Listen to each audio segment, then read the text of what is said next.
Hello, good afternoon, good morning, wherever you happen to be and whatever time it happens to be when you're watching this recording. My name is Martin Jackson, and this talk is Brave New World, Honoring Our Legacy, Building Our Future. My name is Martin Jackson. I'm a Distinguished Systems Engineer at Walmart Incorporated, and I'm very happy to be with you talking about our continuing journey. Before we begin proper, I have to give you this disclaimer.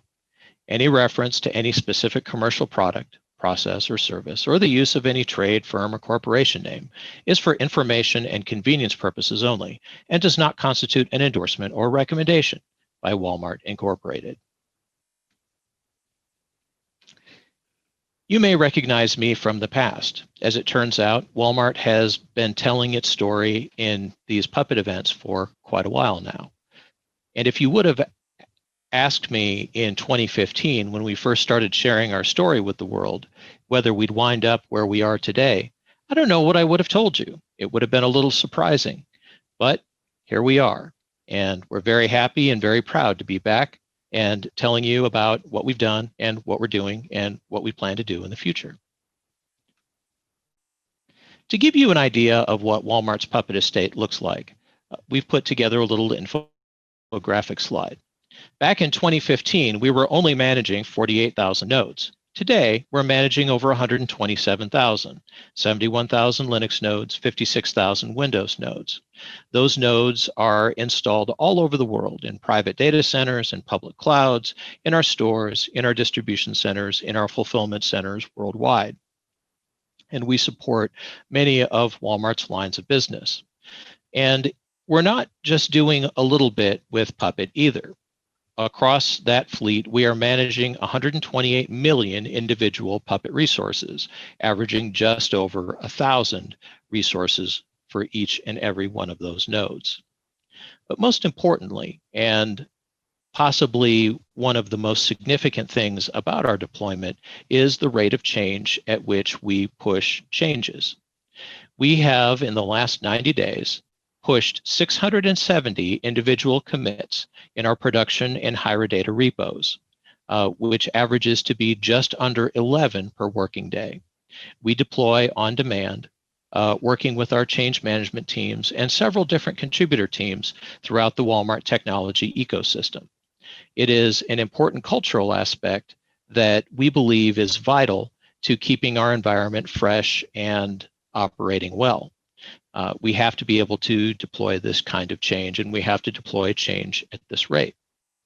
Culture, you say. Well, this talk is called Brave New World, right? And so what's brave about it? What's new about it? You may recognize Brave New World as a title. It refers to a book by Aldous Huxley. And Aldous Huxley was one of the greatest writers and thinkers of the 20th century. He said something very provocative, very thought-provoking. There are things known and there are things unknown, and in between are the doors of perception. Culturally, the thing that motivates us to move from the unknown to the known is that curiosity, that entrepreneurial spirit that moves us to open those doors of perception. And I would like to invite you and your culture to participate and open those doors of perception with us. At Walmart, we believe that the entrepreneurial spirit and the need to make radical change is vital. And Walmart is an enormous company. You've heard of Walmart. You might very well shop at Walmart. You might know that Walmart sells over $500 billion worth of goods worldwide in its stores, in Sam's Clubs, and on our e-commerce sites across the world. It may also surprise you to hear that Walmart is radically redesigning its entire commerce ecosystem, in stores particularly. And why on earth would a company like Walmart do that? Why would a company like Walmart reimagine a platform that drives $500 billion in transactions per year? You might think we're bananas.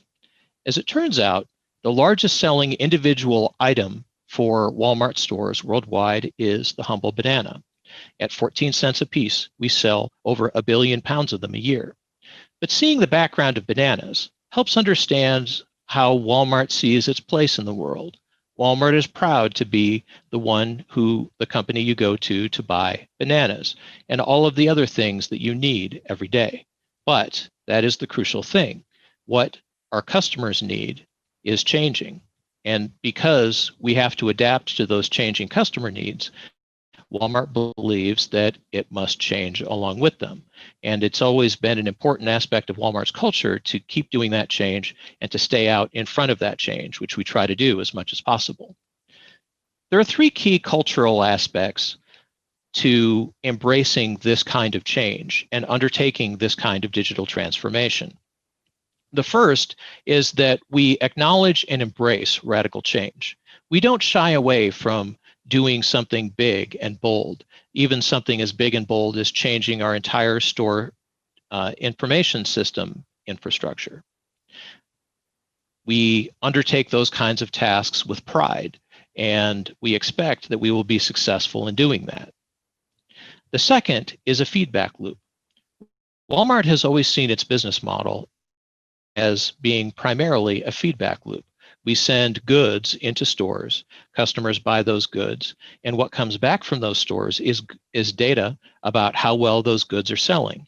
And then that data goes into future decisions about what we buy and what we sell, what customers like and what customers don't like.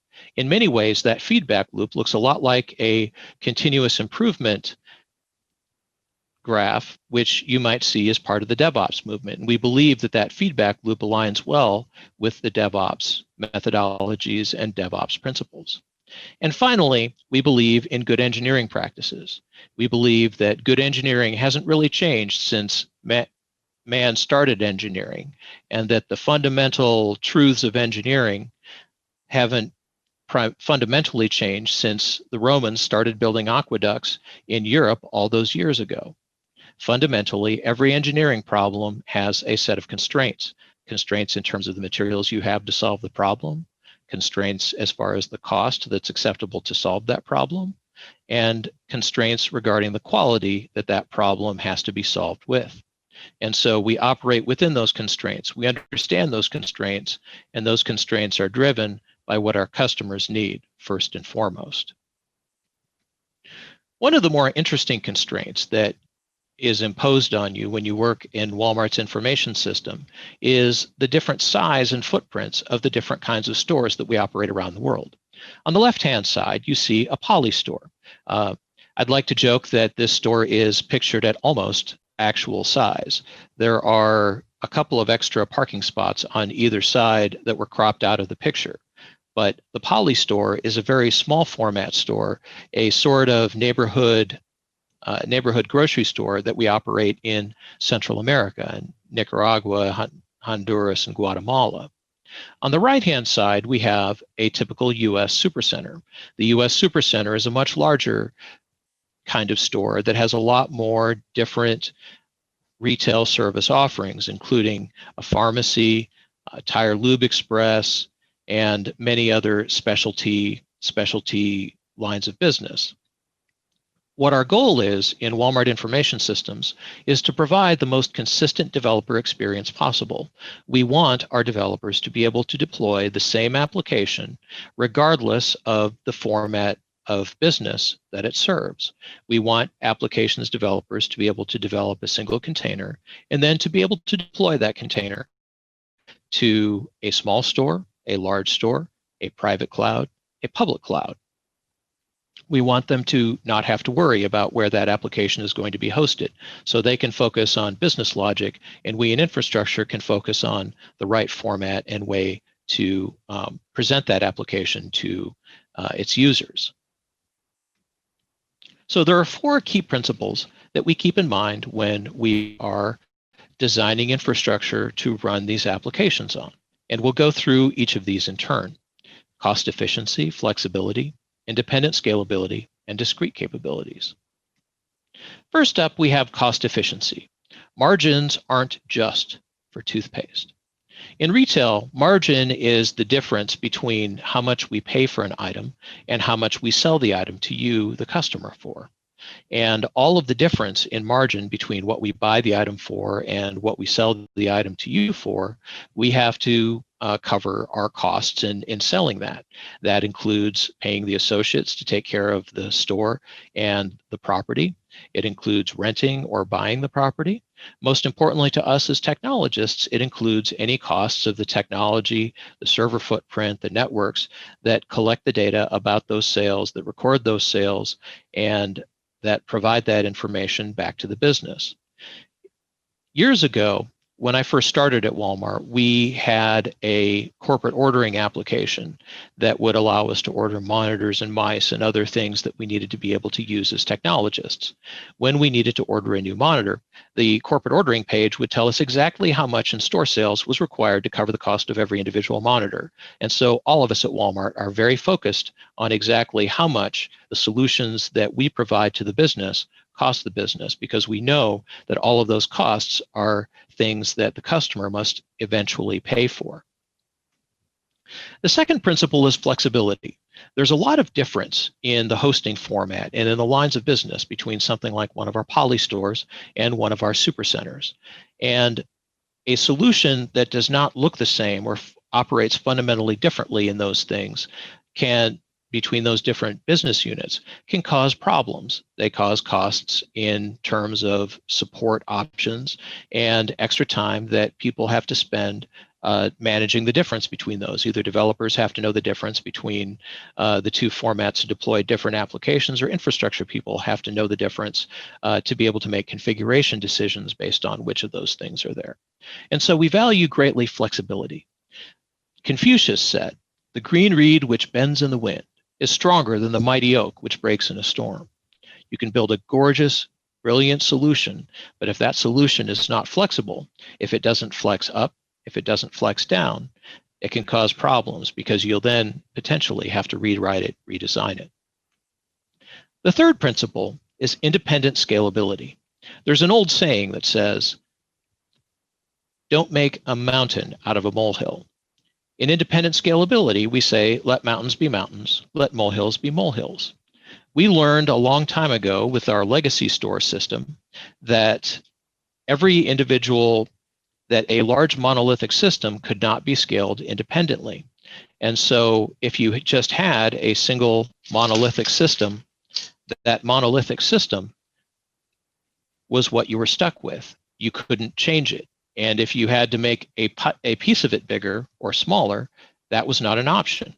You simply were stuck with the whole system, and you had to either grow it or shrink it as a unit, and you couldn't manage the individual pieces of it.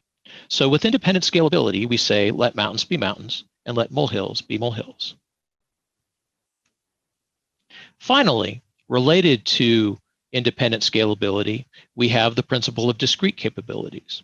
Good fences make good neighbors. If a team does not need to be involved in the business of another team, if they can deploy a capability that does not depend on another team's capability or does not in some way directly impinge on that capability, then those things should be discrete. They should be distinct. And those are the kinds of fences that we're talking about. What that leads to is speed. Teams can move faster if they don't have to worry about dealing with other things that aren't technically related to the work that they're doing. So with those principles in mind, let's take a look at what our next generation store infrastructure looks like. Our new platform features Kubernetes as an application hosting platform. That Kubernetes platform is supported by a number of discrete virtual machines, which are run alongside Kubernetes on a virtualized hypervisor infrastructure. We have a platform offering for messaging. We have a platform offering for relational database so that applications can store their data. We have a platform offering for proxy and caching so that we can preserve that always precious WAN bandwidth for communications with the outside world, with the internet and with clouds and our data centers. And finally, we have our legacy platform, which we are working on retiring, but haven't retired yet completely. All of that runs on a very minimal bare metal installation that we maintain in most of our stores. The teams that support this infrastructure are divided in interesting ways. We have a hypervisor team which supports the hypervisor and bare metal layers, and which all of the other teams depend upon. The hypervisor team does its best to abstract away all of the details of managing bare metal and the details of the hypervisor layers so that the other teams don't have to worry about it. Similarly, we have OS runtime teams. We have a store Linux team, and we have a store Windows team. The store Linux and store Windows teams are key contributors to our Puppet code base and manage one of the lower layers of what we consider our store Puppet catalog. They provide many services to the other platform teams that will run on those OS runtimes.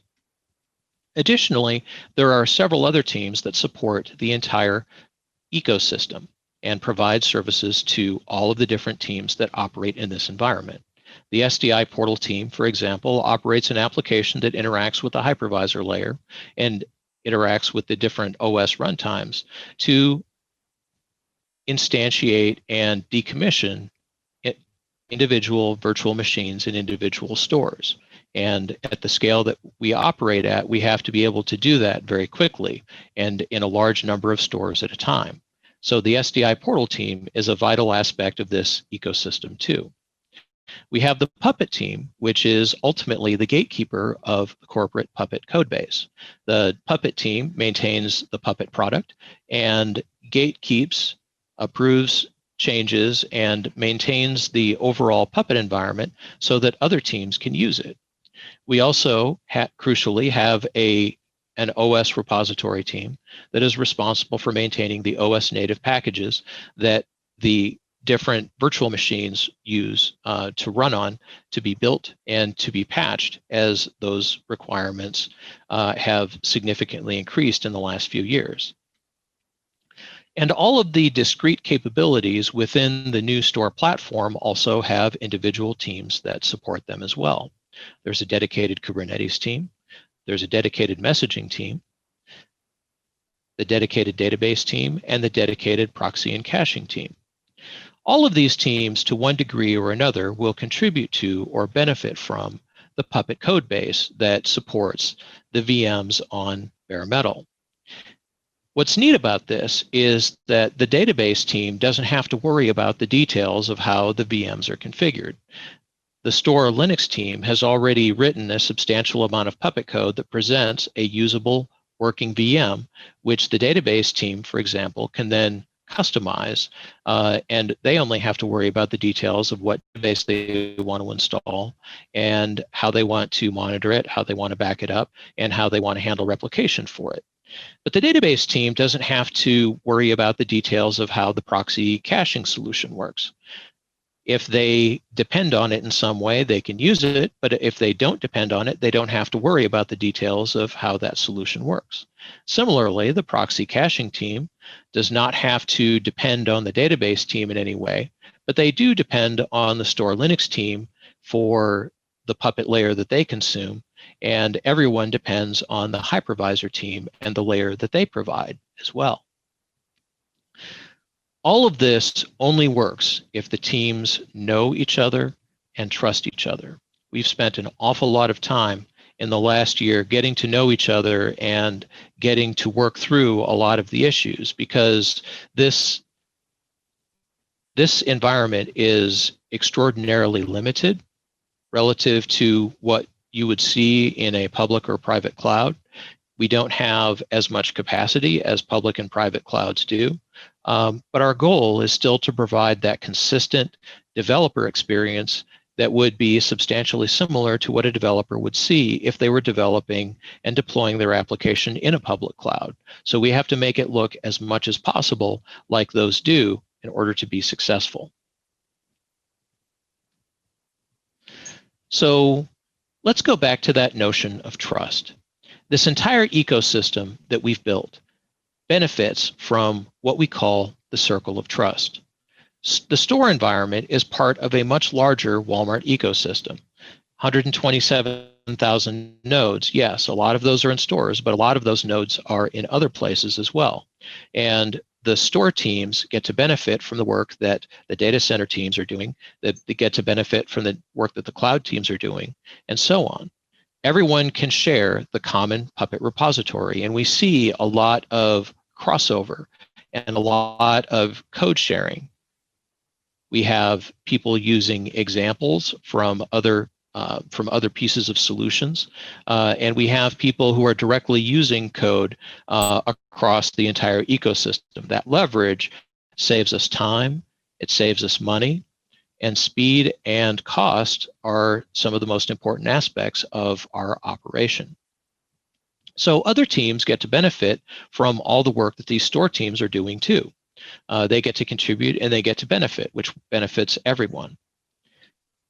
In the larger sense too, we strive to share what we've learned with the wider Puppet community. We have several members of our Puppet team who are regular participants in the Puppet community Slack. I've participated in the Puppet community Slack. We've shared some of our improvements and changes upstream with different modules. And thank you, by the way, to all of the people who maintain modules on the Forge. We could not do what we do at Walmart without all of the high quality Puppet modules on the Forge, and especially those that are maintained by Vox Populi. So to us, it may seem like a brave new world. It is new, it is different. But having been with Walmart for a long time and having been telling Walmart's story since the very beginning, it feels like a logical extension. It feels like a natural outgrowth of what we've always been doing and how we've always been doing it. The original and most immediate reference that Brave New World makes is to Aldous Huxley's book. And if you've read Huxley's book, you know that that book is about a dystopian hellscape.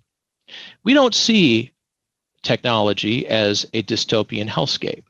In fact, Brave New World is a reference to a much earlier work, a line from one of Shakespeare's plays, The Tempest. And in The Tempest, Brave New World is an expression of delight and surprise that is shared by one of the play's characters when she realizes that something that she thought could never have possibly happened was in fact the case. And so she says, "Brave new world," and her father replies to her, "'Tis new to thee." And so this is our brave new world. We are excited to see what the future holds. We are excited to continue to participate in the Puppet community, and we are very happy to continue our story and to see what the future holds for us all. Thank you.